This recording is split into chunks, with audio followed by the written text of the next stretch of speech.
I oftentimes will tell people when I talk about self-care, I'm not talking about a bubble bath. A bubble bath is not going to address whether or not we're working 70-hour weeks, right? It feels good in the moment, but it's not going to address that, right? So I think self-care has gotten a little bit of a bad rap.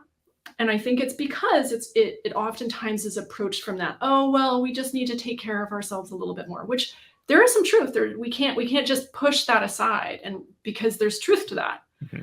For me, self-care is really about energy. So how am I tending to my energy levels during the day? And for me, my experience with boundaries, and especially the model that we utilize, which I know you know, but just for individuals who may not be familiar with it, the model that we use for boundaries is energy plus choice equals power. Or another way I like to look at that is self-care plus awareness equals boundaries. It's putting those two pieces together to create the awareness of how to set a boundary. When those two pieces are strong, the self-care and awareness, or the energy and the choice, boundaries automatically arise out of that space. It becomes really clear when my energy levels are strong and I recognize and I have access to all of my choices.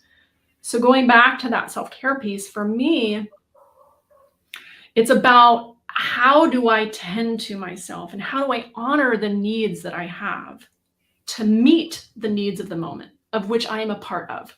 I'm not separate from the needs of those moments, that moment. I'm part of it.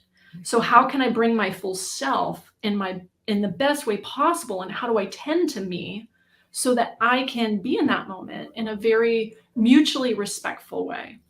And that's self-care to me. And I think oftentimes when we look around us, there's so many needs going on that our needs get kind of pushed to the back burner. And there's some selflessness with that, right? There can be beauty in that selfless service component, and it can be overdone.